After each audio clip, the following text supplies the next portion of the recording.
One of the companies that's been thinking hard about this channel is Church's Chicken, and its VP of Digital Marketing and Technology, Alan Magee. I want to invite him to come in. Church's Chicken has 1,500 restaurants, and Alan is responsible for leading that brand's digital transformation in recent years, as well as the customer engagement strategy. Alan, you there? There he is. How you doing, Alan? Afternoon. Good. Thanks for joining us. Where are we finding you today? Atlanta, Georgia. Where it's Atlanta. Nice. This is like half the summit is in Atlanta. So I'm not going to ask you about the weather because 5 people have already told me. Listen, Alan, thanks. I know that you're really passionate about the social channel, so I'm going to let you dive right in and talk about the ways Church's brand has really rebuilt its program and rewritten the playbook. So I'm going to let you take it away.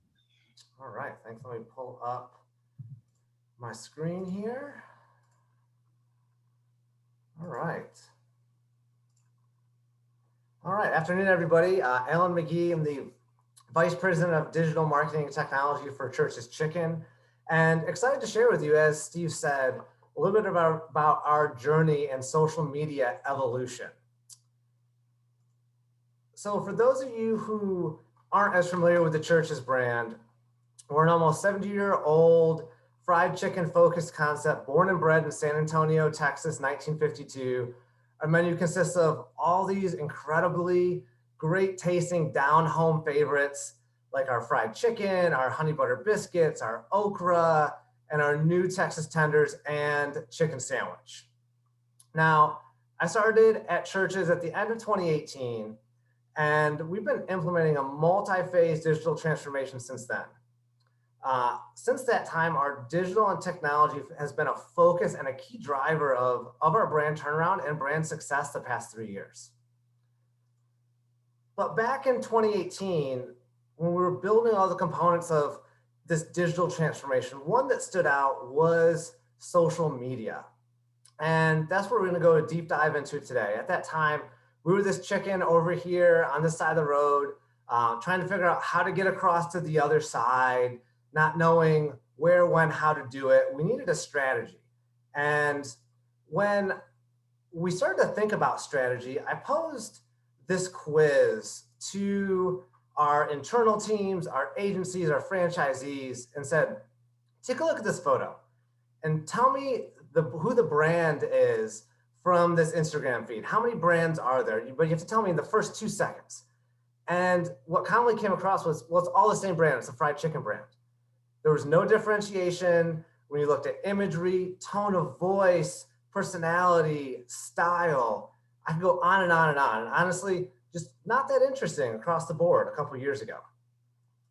So we needed a point of view. We needed a point of differentiation so that we could break away from the crowd of I say, brown fried chicken. And to get there, we started out with our objectives. And our objectives were rooted in relevance. Relevance with each interaction with each fan. And you'll hear that term fan come across a lot in this session. And to make these interactions more relevant, the 2 key pillars that we focused in on were creative and overall strategy.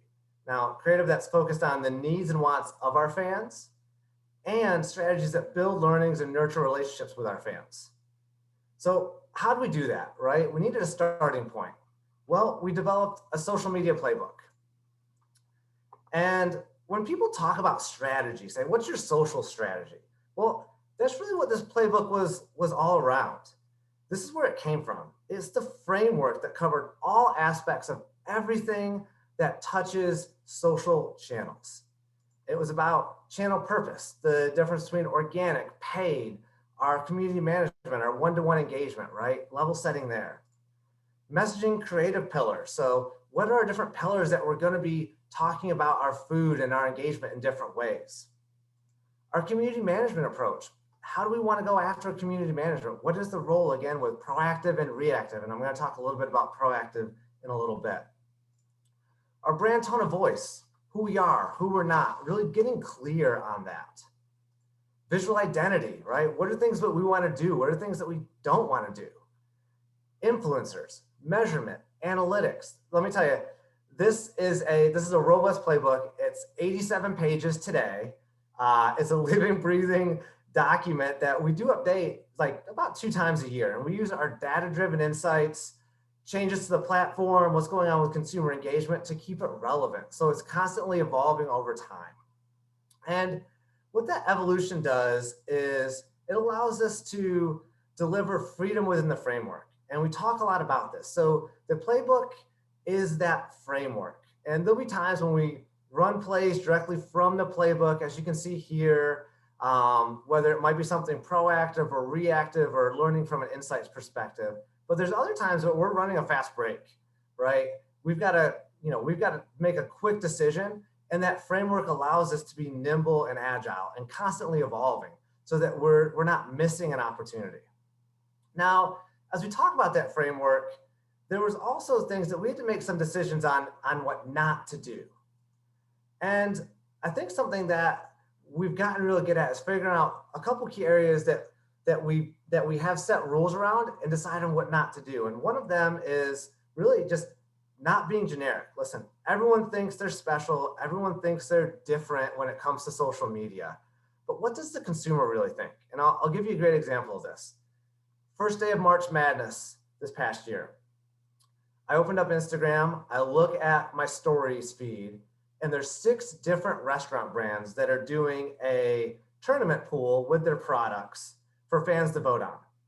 And literally clicking through each of these and just saying to myself, wow, like what do consumers think about this? And we had discussions around, should we do this? But we felt like this is something that everyone is going to be doing and it feels generic. So if it feels generic, is it something that we should be doing? You got to really question yourself sometimes and question your agencies, to be honest. The other one is everyday holidays, right? We partake in a lot of holidays. We all do as brands, whether it's tied to something specific around our food that's an offering or that's relevant to our guests, like Father's Day or Christmas, days like that. But don't we all have better things to talk about than National Braid Your Hair Day? Again, don't be afraid to challenge your agencies, challenge your content teams to find other breakthrough ways to talk around content outside of what's that one of those 5 holidays that happens to be today. Third, slow reaction.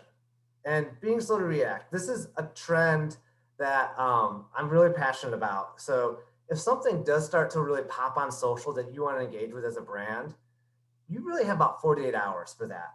And if you can't get in there and respond and engage, then you just have to let it pass.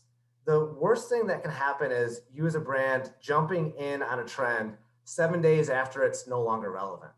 And I know we run into legal approvals and content development and all of this, but sometimes you just have to take a hard pass on things. Not using every channel for every message. And this goes from Twitter to Instagram, to stories, to Reels, to Facebook, to Fleet, to TikTok, to YouTube, right? Really honing in on what's the nuance of that native channel and how do you use it at its strongest, at its core. And that's really something hard to be disciplined at, but that's something that we're really focused on trying to do. And then finally, over-analysis. In social, really something worked, something didn't. We dissect it by a lot of different data points, but there's no perfect post to create, and there's no perfect post that you can replicate. There's also just a lot of luck and timing and variables that play in this. So taking what you can learn and then just applying them forward as quick as possible. So with all this in mind from our playbook and things that we've done, how has our social media approach really evolved? And if you look here, you can see where we were to where we are today. Differentiated look and feel, tone of voice, content approach, leaning into audience engagement, how we feature food, how we feature iconography. And this really has even evolved every 3, 6, 9 months for us. But this is important because we really need to find a way to break away from other competitors in our industry. Now here's a snapshot of some of our creative over the past 12 months. You can see a mix of high production, promotional focused around our LTOs, user-generated content, fan engagements, like you can see down here, we deliver surprises on Valentine's Day, along with also short flight trending topics like quarantine house or menu hacks, things that were relevant that you had to jump on, very quickly.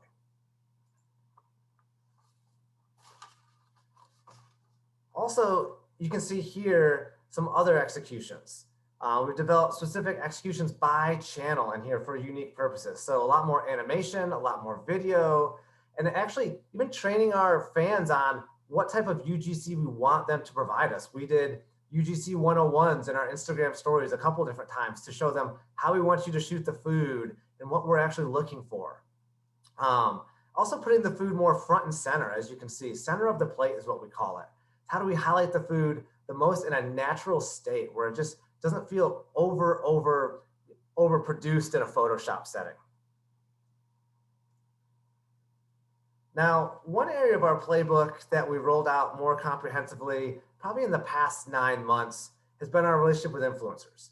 And we use data mining and customer segmentation, a handful of tools out there to identify really 5 categories that popped for our audience with reach and engagement in the influencer space. We went through, we tested in all 5 of these segments and really have narrowed down to about 2 that drive the strongest performance and engagement from our fans. And one key learning that we honed in on when starting to work with influencers is really leveraging their connection with the fans. Most of ours are micro influencers, and we want them to use their preferred channels. So whether it's Instagram, it's Twitch, it's TikTok, it's YouTube, you can see here is a snapshot of some of those examples, right? We've got one of our former employees who had a really high following on TikTok, Otis in the upper left-hand corner. We've been doing more with Twitch streamers. We do a lot with YouTube food reviewers, and being able to use their platforms, and again, give them freedom with inside the framework when we brief them. So we want them to be the creators that they are. And the more restrictive that we are, the more inauthentic that message is, and the creative comes off across that way. So that's something that we've really leaned into, and I'd say has evolved in our social media playbook. And this is an easy transition also into proactive community engagement. I mentioned this a little bit earlier. It's a key part of those conversations in social, and we're listening, we're mining for conversations that make sense for us as a brand to jump into. So there's some real slam dunks in this space, right? If someone's talking about your product, they're tagging you, maybe they're talking to a competitor. But what we think we differentiate on and have done really well is going deep in our responding. And so not responding with a generic GIF or a canned saying, and yes, we do that sometimes, but really trying hard to find something unique to respond to that person that is engaging with the brand. And this is what really creates that snowball effect and scales it real quickly. So a couple of good examples here. On the lower right, you can see the comment with Desi Banks. He's a comedian who's talked about churches a handful of times. And last time when he brought it up, we responded. And the response was something from actually one of his comedy skits. And his fans loved it. Again, it starts to snowball. Or on the left, you can see here us in an ongoing conversation with HBCU Greek members. And us looking in their profile, seeing what Greek organization that they're tied to, and then responding something tied to the actual Greek organization. And these are kind of short spurts that start as small conversations and then really snowball. And I'd say the biggest compliment that you can get that I love, and we've gotten a couple of the examples, is when someone responds and says, "Who's running this account?" Like, that's what we want to hear, is that they really feel like that we're a person, we hear them, and that we're engaging with them. So we're doing our research before we're actually responding. Now, a few final areas of our playbook are what we call plus-up activations. These are our micro campaigns in social that we're doing 5 to 6 times a year to just engage our fans in different ways, to give back to them and to help provide them really great content. So the first one that we did last year around this time was what we called Finders Keepers, which was a live Facebook backyard giveaway tied to our Campfire Smokehouse product, right? So it ties very well with the product, with the calendar. And we created an interactive 360-degree video and posted it on Facebook, and then had a set time for a live chat. I released these riddles, and fans had to go in, look in the video, snapshot where they could find the answer to that riddle. And the first one that answered won that product. We gave away, you see here, Jenga sets, fire pits, tents, speakers, food, gift cards, everything across the board. And it broke some real records for us with engagement last year for a single post. It actually drove a ton of cross-platform activation too, across not only Facebook, but Twitter and Instagram, of getting those fans to actually sign up across all of our platforms. Now, similarly, right now, we're running a campaign which we call our Close Friends. And it's a cool idea that we came up with to use Instagram natively, and using the Close Friends format inside of there. We asked our Instagram fans a couple key questions, and then built a Close Friends group. And inside of that Close Friends group, we do posts that give them early access to promotions. We give them special deals. They help us choose creative. What's our next Giphy sticker? We also ask them questions about product or product development.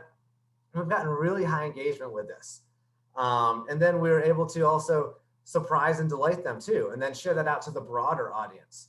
And so this is just another way that we're trying to use the native platforms inside to connect with our fans on that one-to-one level. And these fans we affectionately call our day ones. They're the fans that are out there that are loving us, that are supporting us, that are defending us. They're doing a lot of UGC, and we love our day ones. And when we talk about day ones, that takes us into the last really plus up activation that performed really well for us. And this was the launch of our chicken sandwich last November. And right, chicken sandwiches, hot everywhere. See a different launch every 2 weeks nowadays. But to kick off our product, we created a Church's chicken sandwich truck. You can see here, it's a former ice cream truck. We created an actual ice cream jingle that had a little hip hop beat to it that talked about our chicken sandwich. And we drove around Austin and identified all these day one fans, all our hardcore fans, drove to their house, delivered them the sandwich. We hired a comedian, a stand-up comedian, to give us real-time content. We engaged with influencers that we stopped by with. People could tweet at us, and we'd swing over and drop off sandwiches. We also did drops at some schools and some first responders. So this was a way for us to really break through with our sandwich in a unique way and just have real engaging content. You can see here from the real-time content perspective, we run into this Santa on a horse on 4th Street, and you just can't make that stuff up, right? And our fans loved it.